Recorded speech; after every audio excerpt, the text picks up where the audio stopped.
Well, hello. Thank you for tuning in. And I've got a lot of lighters that I was going to show you tonight. I bought these from the January House auction right here on YouTube. Mike and John put on a very decent auction every Sunday night. Um, if you find their page, the January House Auctions, and subscribe to their page, hit the reminder when it comes up with auction previews and auctions. You're going to see everything that goes on that channel. Mike has another channel, the January House, that he posts regularly on. So you might enjoy that too. Good tips and tricks for the resellers and for checking trains when you're out somewhere if they work. This guy's got a lot of good content. Learned a lot from him, even though I've been collecting for years. Let's go ahead and look at this lot here. And got some pretty cool lighters, I think. Usually these go pretty good prices, and I was fortunate enough to get them at a good price. Last Sunday, they arrived today. Just unpacked them. Let's go ahead and start down here. First of all, we've got a Zippo lighter from the 80s or 90s, I believe, with the Russian hammer and sickle and a star upon it. It's a Zippo lighter, so you got a nice little click and real strong spark on that one. That one's a nice lighter. That should bring me $20 to $25, maybe $30. Started out a little high so I can make some deals and get a good price for that one.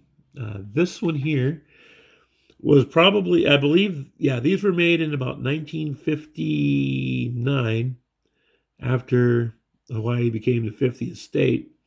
This is dirty. This is a Sharp brand lighter, which made in Japan, which is also, they're good lighters. Of course, not as good as Zippos, but they're good. This one needs a lot of work to it. Got to clean the case a little bit just to get it's not really grime, it's tarnish where the brass is shown through. I'm not going to clean it up too much as far as the case goes because it shows the wear. But if you could see, it has all the islands on there. It's not engraved in the back, but it's, again, or maybe I just leave it like that. Doesn't open as smoothly as a Zippo, although the liners look similar. This looks to have not been used much. Only problem is this one doesn't have that little spring and screw for the flint to stay in, and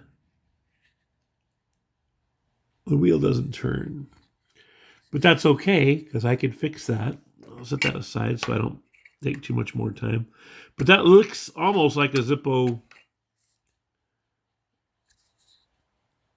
No, it's Japanese liner, so I was looking at it off camera.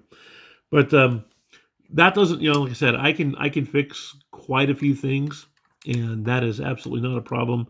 Something I wouldn't even consider, and it was known when I bought it, so I am not worried about it.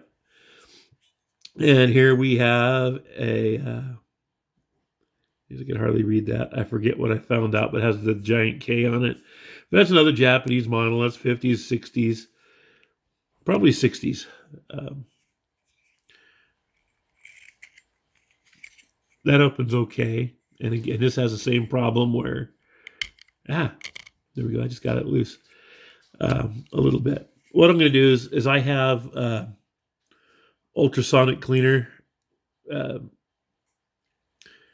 that you can clean jewelry in, but it's for a lot of different things. And I'm going to take all, it looks like the wick is gone out of that anyways. So I'll take it all apart as far as I can and pop that in there with the other one. I'll do an update on that Hawaii one once I get it working. Then we have really cool lighter up here. Camel. I'm not sure if that strikes or not. I got to get some Looks as if it will, but there's no resistance under the wheel there, striking wheel. So what I got to do is make sure the bottom opens, not get a flint in there. This is not the original box to it. This is a Penguin lighter made by the Penguin Lighter Company. That's about 1959, 60. But you can see this is for a Coronet lighter, which is still okay with me. I don't mind that it came without a box. So it's still pretty good for me also. And I believe I have another lighter of this style, not Camel, but I think a Canada Dry one that was made by Coronet. So the box will work with that. So I win either way with that one. This one here, I can't find too much about on the internet myself. And I've Googled it, and I've used Google Lens, and still nothing else. I'm not, I know about Zippos and the other ones, but this one, Casnar, it's a propane instead of or a butane, I mean, propane, butane instead of the solid liquid. But, it sparks pretty well. I got to figure out where to fill it from. I'll fill it and make sure it works. Then I'm thinking maybe $30 on myself. $25, $30. It's in unused condition, so, and it's boxed. That is the original box to it because it fits so well. And the last one, there was some debate as to what this really was. I mean, it's a lighter, of course, but it says brass number 3. Now, I thought it was a replica of a patrol lighter they used in the First and Second World War. Like on patrol, they just stick it in the pocket or something. But those are all marked Japan. You see, and there was a guy on there saying, "Oh, it's trench lighter," and I'm, no, it's not. Let me get some flint in that and see if it'll work. But I've seen one being English, and they make newer ones that are like number 3. I guess this is one of the smaller versions. They have number 3, number 5, number 7, and the sizes get a little bit bigger. This could possibly be a trench lighter. I don't know. I'm just still thinking it might be a replica of a lighter, but an old replica, which is still fine. I mean, I bought it to keep this anyways. But when I commented about it not being a trench lighter or military use, it was under the assumption that it was marked Japan.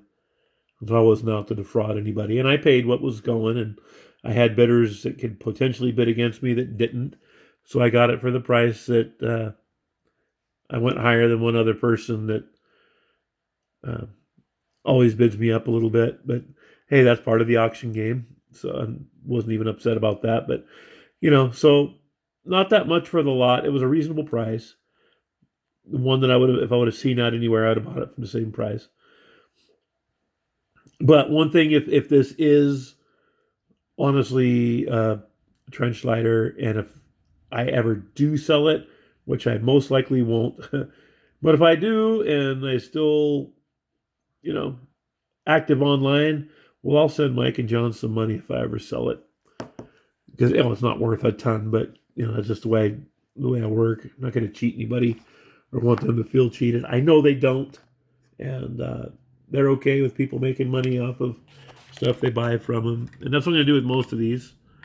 Just keep them and then fix that one and get parts. I've got other really bad lighters I could take parts out of. Sometimes I buy things that are broken and messed up a little just for parts. My wife hates it, but it's sure nice when I buy something that's broken and get it fixed within 2 to 3 minutes and sell it. So that's all I got for you. Again, thanks for tuning in and watching. I appreciate everybody who takes the time to watch these. And, especially if you hit the like button, or especially if you comment, then I get to talk back to somebody or talk with somebody about something.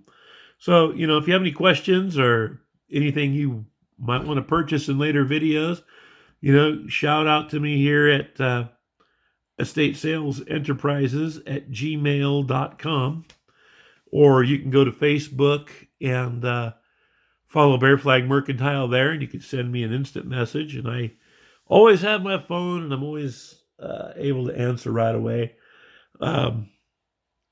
And something very important that I have to do also, I was going to make an extra video, but I'm still probably going to do that. But I wanted to say thank you to Rob and Karen of the Bargain Barons and their other channel, BB Clips.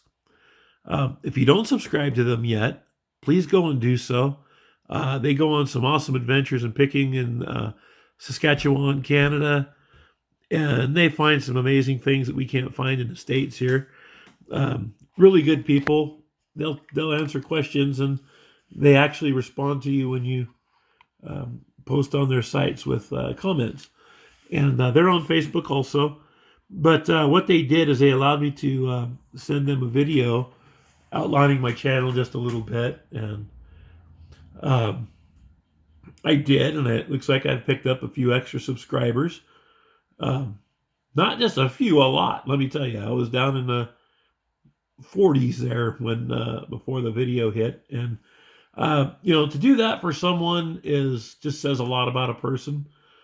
You could tell they're good people just by watching her video, but when they reach out to you and do things, they've sent me a gift box with Canadian candy, and I've asked them questions about pictures, and they've helped me. And